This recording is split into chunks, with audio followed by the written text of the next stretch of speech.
Hi there, welcome to our channel. I'm Vic. I'm Nick. And we're MV Board Gaming. And today we're going to review Carnegie. This is a 1 to 4 player game. It is designed by Xavier George and published by Pegasus Spiel.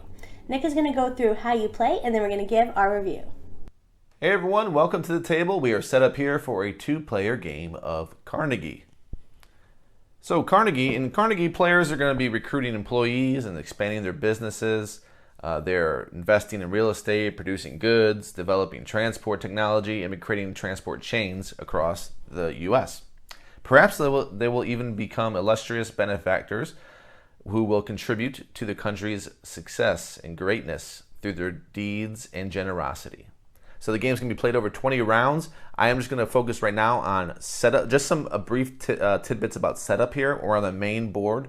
There are a few boards to focus on, a few things to focus on. Right now, we're just going to take a look at the main board for setup. So my player is this like charcoal gray, black looking disc, and we have my second player is a yellow, white one, and the dummy player is not really a dummy player. All they're doing, you don't have to manage them at all, just set them up. The way you're going to set up these yellow discs, which is the AI player, is drawing from these cards. You're just going to draw these cards. You're going to have 18 discs regardless. The very first disc you put out is going to be on the donations at the very top of the board. Those are the donations up there. So you're going to see this symbol, and you're going to put a disc, a yellow disc, on this symbol of the board. Then you're going to look down here where it shows cities. And in these cities, I'm going to put discs on these. I've already done this setup, so I'm ignoring it right now, but this is how I set up. I just draw one of these cards at random, and I'm going to keep drawing these cards until 18 discs are taken. So right now, 3 discs are taken. 1 for the donation, and 2 for New Orleans and Houston. And I'm going to do this until 18 of these are out there combined.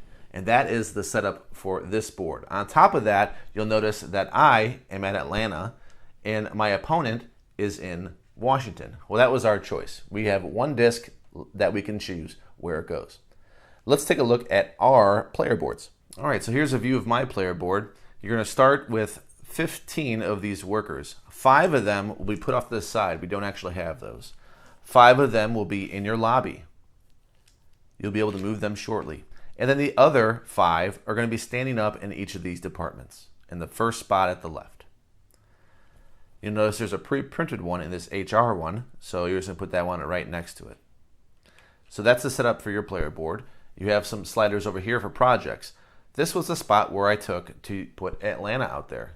I have one of these discs went to a city of my choice to set up the game. This is where it was pulled from. So it had to be on a spot that showed this symbol. So right here, like you can barely see on the screen right there, New Orleans has one of those symbols. So white player could have taken that spot.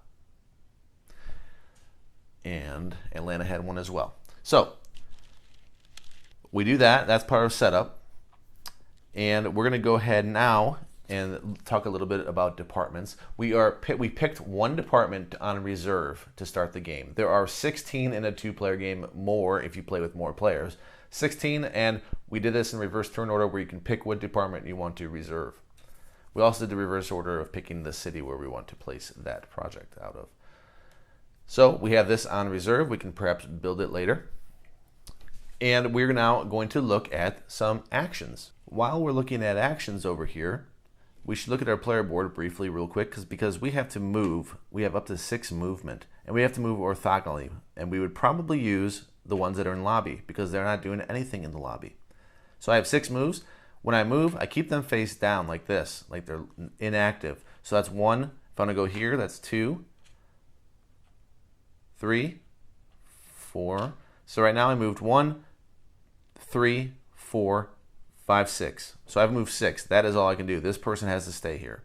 Now if I want to stand these up, if there's a cost associated with that, then I have to pay that cost. You can't see that quite that high on the screen. I guess I can lift it up. But the cost here, if I want to put this person and activate them, it's going to cost me $3. This will be $2. This will be $5. This one's no cost, so I can actually stand this one up right now because there's no cost associated with standing them up. Okay, so I would owe $10. I start the game with 12. I now stand these up and I pay 10, and I have 2 left. That's how you start the game on this board. Now let's go over some actions here. On your turn, there are 20 rounds, so everyone is going to go ahead and play, but the active player has a decision to make. What would they like to activate of these 4 actions? And they don't just consider what they like to activate as far as the action. They're also considering what's going to trigger at this spot. So they can trigger income at any of these spots. So this is all random. These are all separate. They're double-sided. There's different tiles, so that we don't know what's going to come out game to game. But you can see that if I pick 2 of these, it's going to trigger the Midwest. One of these is going to trigger the West, and one of these is going to trigger a donation. Well, I don't have any money, so the donation isn't going to do anything for me. I have to have at least $5 to do my first donation, which we'll get into. Let's say, since I don't care, I'm not going to do income at any of these because the game just started. I'm going to look at what would I like to do now. In this situation, I have 2 workers here. Maybe I want to do some upgrades. If I do, I would put this gear here to signify that I'm triggering Midwest, which means nothing at this point. We'll get into it though. But the main thing we're doing right now is this action. So this action, I'm going to trigger everything on my board that shows this chevron looking symbol for upgrades. Whatever shows that, and at the moment, since I only have 1 building, this is the only thing that triggers. So I will do this, and I'm going to do it twice. So it is 3 plus 3 because I have 2 employees working in this area. So I have an upgrade value of 6. And there's a couple things I can do with that value. I'm going to remove these real quick. What I could do is I could upgrade my projects. When I do that, I spend the upgrade value. I remember I have 6 to spend. I could do this bottom one right here. It only costs 1. When I do that, I slide it out, and I put one of these markers on that spot. So now I have 5 to spend because I only spent 1. I could spend another 3 right here, and I'll do the same thing. Put that there. Now keep in mind, I had to pull those out in order for them to fit. So technically it would look like this. And I've spent now 4 of my 5. So if I look at the board, well, you know what? Since I'm just barely at the board on the screen, if I want to spend that last one, I could, for instance, upgrade this. So in all the areas of the US, the West, the Midwest, the East, and the South, I have these areas right here. I could spend my upgrade. You'll have the symbol right there to let you know. I could spend that last one to move this here. These areas improve income for that. And there you go. That's my turn. My opponent is doing the same thing with the same upgrades, but you, during this game, are going to add on different tiles that help with these different actions. So let's look at another action. If I did not do this, let's say I did this. You know what? Let's go in a different order. Let's go up here. We're going to do the HR action. And by the way, when I'm done, and we're both done, this moves over. The next player takes this and the active player marker, and they're going to go ahead and decide. So you can see how this game is counting down to 20 turns. 5 times 4 different actions in 5 spots. At the very end, you can see that this one is going to trigger an income and a donation, not just one or the other. Let's go, before we go into all these income, let's go over another action. We're going to go over the HR action at the top. Because currently, the HR action is pretty simple. Since we only have 1, it is a movement. So if I look here on the board, the bottom left of your screen, you're going to see that symbol. And this means I have 3 moves per meeple. There's one that's pre-printed. I have 1 here already. So that means I have 6 moves. And that is simply exactly what I did at the beginning of the game with moving workers. I can also move workers that are already on departments. However, whenever you move somebody, they go face down and have to pay the cost associated. That is all HR is.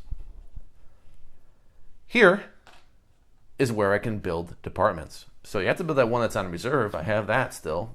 I can build that. It's going to cost me supplies. I start with 4 supplies. They look like there's little cubes right here. So I start with 4 of them when I start the game. I could spend 2 to go ahead and place a tile. So I can spend 2 of my 4 back to the reserve and place a tile where I would like. Ideally, I would like it closer to my lobby, so I could go here, so it's only 2 away, or here, because it's only 2 away. But there's also an option of going up here. The only good thing about that is that it will give you an extra victory point at the end, as opposed to 2 victory points.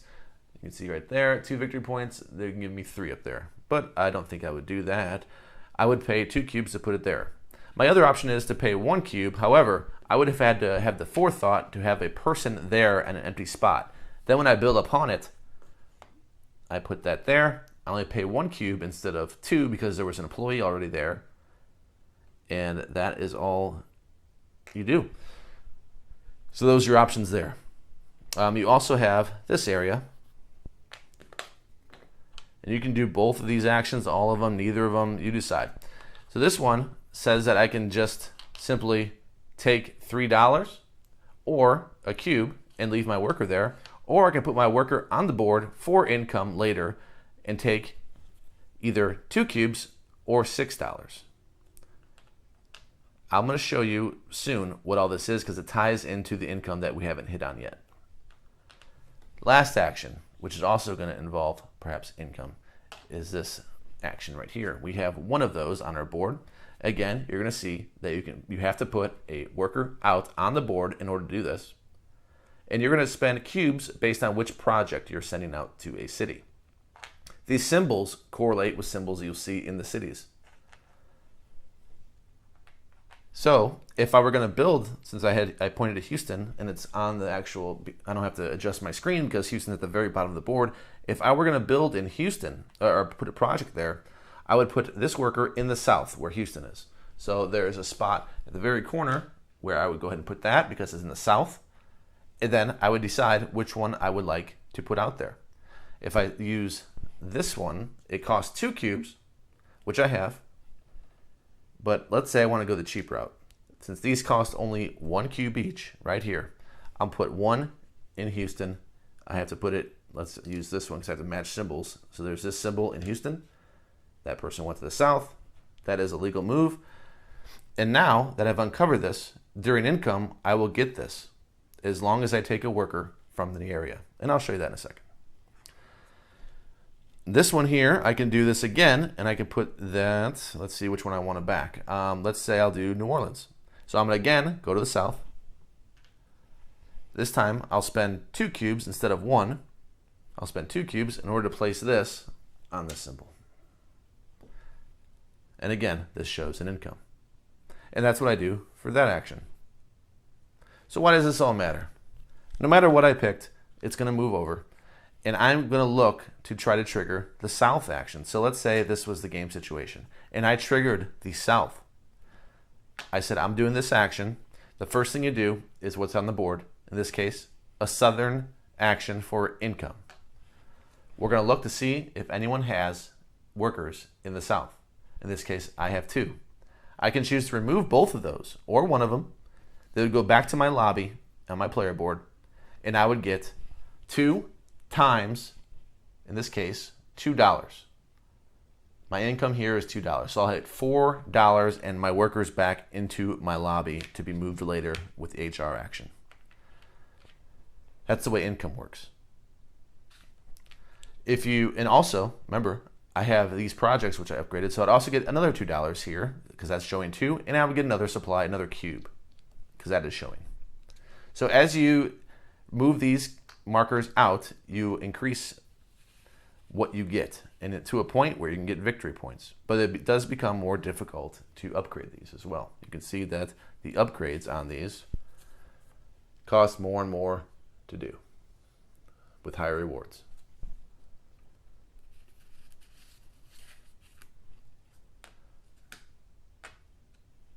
So we've covered all that. Let's go take a look at the only thing we don't have, which is donations. So I'm going to move the camera up. So up at the top of the board, we have donations here that we can do. There's a cost associated with them. For the very first one you do, it's $5. It's going to be 5 more than that for the next one. So 5, 10, 15, 20, etc. The maximum amount of victory points you're going to get from any of these is 12. No matter how good you did in any of these attributes, the max you're going to get is 12. So if I spent 5 when we landed on a donation spot, if we landed here, instead of income, we are doing a donation, I will spend $5 to do any of these donations. So if I were saying the cheapest, well, let's just say for every worker at the end that's standing up and active, I get a point. Let's do that. That's done. That's all I do. I spent 5 coins, and it's telling me my end game points are right here. How many active workers do I have on my board at the end? That is going to be 1 point per worker. You already at the end get 1 point per worker, so technically it's 2 points per worker. You also have spots where you can go heavy on different areas. You have one here, just a basic one, 7 points regardless of how you do. 2 points for every supply, and so on. If you're focusing on different projects, different types of projects, you can go here. If you're focusing on different types of departments in your area, you can go here. They all cost the same in that they're always going to be 5, 10, 15, 20. So those are the donations. Now you have another look at these income areas. I was just using the bottom of the board to talk about the South. These are the same concepts, just different rewards. Also, there are different levels.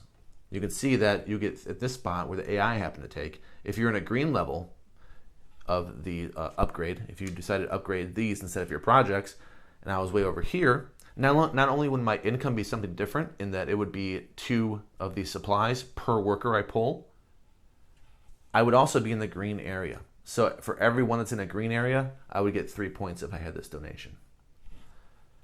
It's good for that, and it's good for another thing. At the end of the game, you'll see there's a chart, and it might be hard to see, so I'll throw it up there on the screen ahead of that. And what you're looking at is matched links. So there are cities on the board. The cities on the board that have links are San Francisco, Chicago, New Orleans, and New York, with San Francisco being the most because it has a link of 2. Everything else has a link of 1. However, most have a link of 0. Those 5 all have a link value. So however you link, so if we look at our board here again, if I was able to link New Orleans and Chicago, because I already have a head start. I already have New Orleans and I have Atlanta. If I were to link with Cincinnati and Chicago, I now have a link right here, New Orleans to Chicago. So I would have a value of 2 because New Orleans has 1 and Chicago has 1. 2 value would depend on the lowest value of the train in this chart that I showed. If they were both green, I would get, let's see, a link of 2 in a green field is 9 points. However, if I did not focus on upgrading those areas at all, the Midwest and the South, then I would only get 3 points because they were a weaker rail in that they were only a horse and buggy, so they were taking so long instead of the train at the very end.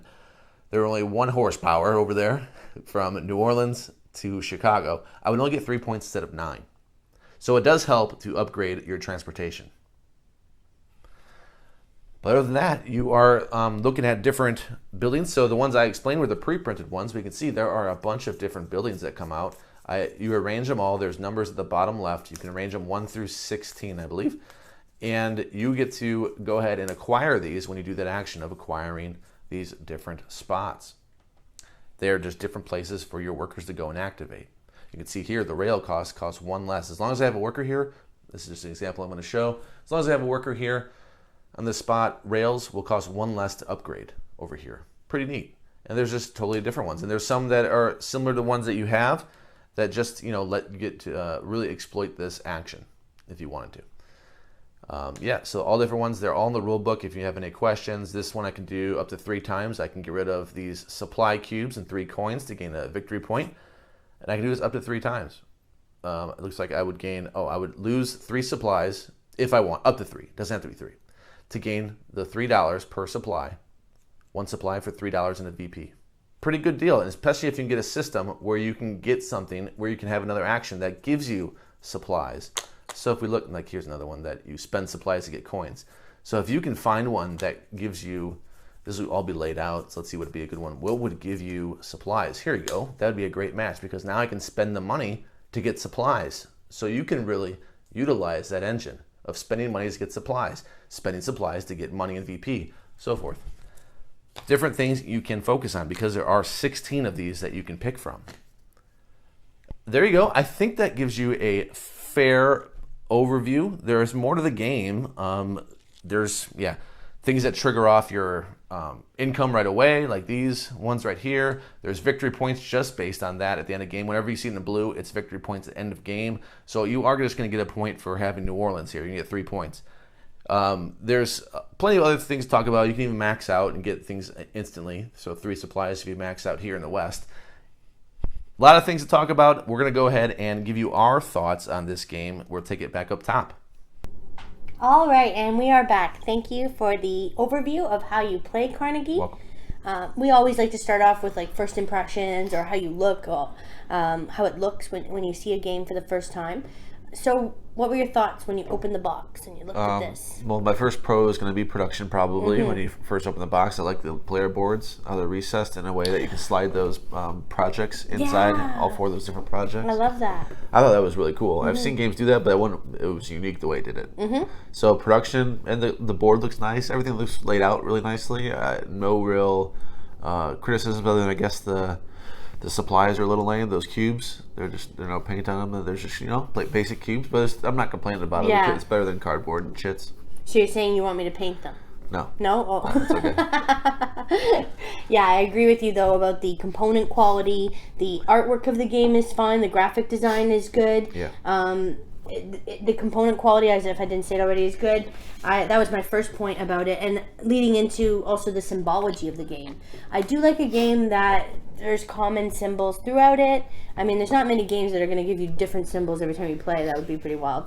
But I do find that the symbology is good, and that you can understand pretty well what is going to happen with an upgraded tile or on a space, or what the action is calling for. Yeah. So I appreciated that without even having to use a cheat sheet. Yeah, in general, there are some exceptions. There were questions on some, like the one that you could back a project somebody else backed. The symbology there wasn't good because it showed like the crossing out the dollar sign as if you didn't have to pay for it or something. Yeah. There were some little hiccups here and there, but in general, I agree with you. Was pretty good. I found that overall the mechanism of the game, the worker placement was very strong. I think like for a worker placement type of game, because I felt like there were actions that you're putting out a guy to deploy it to then ultimately take an action, but you also get to get the guy back, move him around to the places on the board, and pay to activate them. You always have to factor that in. So I thought that made it, I guess it's more of a worker movement maybe than a placement. Yeah. And he's the more of the purist on right.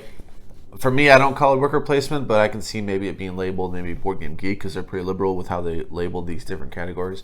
It's not like you're putting a guy out and doing that action. You're never doing that. But it gives you the ability to do that action maybe if that action is called upon. So maybe an action selection or it's a different, it's unique. Yeah, I thought it was unique in its approach, and I thought that it was interesting that you had to think about the meeple you're putting down, where you're putting that meeple down, even where it's landing when you're doing the HR action, and you're moving them and you're anticipating things, which is also leads into my next point, which I thought was good, that you could take actions on someone else's turn, that you're able to do that. So hopefully you've spread out your meeples so that you can take actions. Otherwise, you're left without really anything to do. Maybe on somebody's turn, you don't get to maximize that. So you can I like that you can do that. It's not downtime in that way, because you're always doing something on your turn, even if it's somebody else's. Yeah. I'll piggyback off that real quick, saying that in some games you're not rewarded for diversifying, you're rewarded for focusing. This one you're rewarded for diversifying and making sure you're not left with nothing to do on an action that somebody picks. You want your people there so you can activate that. So this one more rewards diversifying than a lot of other Euros. Yeah, and I felt that there were different approaches to victory, but there were engines to build, and that plays into what you just said as well, though at the same time you have to kind of walk a fine line, because you could be left without an action to do, which could be a negative, which I'll talk about when I get into my cons about it, but you do want to make sure you're not just going on for one thing on this, because that won't be very rewarding, I found. Yeah. Yep. And that may favor people with more experience in the game than it would the newer player, because they're going to realize that they're going to spread out their people so they can make sure they do actions, and no matter what their opponent picks, they're going to do something. Mm-hmm. And I imagine this would be especially true in a 3 and 4 player game. We've only played 2, and I played solo. Yeah. So that would be especially true when there's go around a table and you might have already activated things. Yeah. There's times when you go, oh, I deployed that meeple on the other person's turn, but man, I really needed that guy to activate to be an active meeple to do another action. All right, and I'll go into a few other pros that I have. I think that the income phase is interesting in that it won't trigger every single time. It'll only trigger when you retrieve a worker off a mission. Yeah. And I think that's really interesting. And you don't just get what that mission was, where they were at. You also get things that you've done in your projects in the past. I think that's pretty cool. I like that. Yeah. Upgrades, I feel like are pretty rewarding. I like that. The point system, I think, is cool. You know, you have a certain amount of points. It feels good when you get a bunch of points and you can just upgrade a bunch of things with one action. I think that's Oh, cool. yeah. I really love that, too. I had that as one of mine, actually, as the donations and upgrades. I liked that you could play out how you want to score your game at the end as your end game scoring. I always like a game where you get to choose how you're going to score yourself. Okay. That's fun for me. It's like objectives and things like that. Yeah. I enjoy that. The other pros I already piggybacked off. The production you mentioned, and I agree with that. And I piggybacked off you with diversifying your actions and not just being pigeonholed into one or two actions like a lot of your games do. I'll get into negatives. Okay. Cons, I think the donations, they're fine. That's just, it's a shame they're pre-printed. I would like to see, and this isn't really a negative, we have a fly in the house. Yeah. This isn't really negative, but it's like a neutral. Would I prefer cards, having to acquire cards? Maybe I would. Then using those as objectives as opposed to a pre-printed on the board. It looks nice. I just don't know. It's not that strong to where it's a negative. It's just like a neutral. Would I rather have cards? Yeah, maybe. But it's not that big a deal. What do I have? Adding departments later in the game. Could I say, though, that, yeah, go ahead. Are you wanting it to be a secret then, your objective? Okay. Yeah, rather than people seeing exactly what you're doing and then they could block it or they could... Not yet. I'm not too worried about the blocking. That's just, it would be cool. Like, oh, cool. I got some direction here. I got this card. I'm going to go, a lot of games do that. I like that though. So it's fine that it's pre-printed. It's okay. But then you have an AI that's going to take a few of those spots when you play at 2 players. And, I'm just going to say it leaves a little to be desired. It's not a big negative. Yeah. And the other thing I have for a negative is that adding departments is weaker later in the game. It gets weaker and weaker the more into the game you get. A little unfortunate because I just pull my workers off there at a point. It does give you points to get those departments, maybe 2, maybe 3 at most to get those departments. But in a game where you're scoring well over 100 points, I don't really need those. It's just extra. By the time you get 2 of them, even I feel like maybe I'll get 1 more if I want, just to get a couple points. Yeah, I see that. I agree with that as well. I think that they did get to a point where they were redundant. Yeah. I had some cons as well that I listed out. I felt that it can be challenging to have meeple workers available to do actions when other people are going, but that's part of the game too. It's part of the puzzle. But sometimes you can be left without an action, and you can maybe be frustrated especially if you're a new player to the game and you're playing with other people who have prepared themselves, and then you're there and you kind of feel like you're not performing as well. So I think that could be a thing. You mentioned the 2-player variant with the AI. I didn't care for the fact that they took up spots either. There were sometimes that I don't know how, when you set it up, how you the solo cards. There's solo cards. This fly, and it's nice that we have nice weather and all that. We're gonna be complaining in the winter when there are no flies. But we've air out the house and stuff, and now a fly gets in and he's gonna ruin the video. Yeah, wonderful. But yeah, you take the solo cards, so there are no cards in a multiplayer game.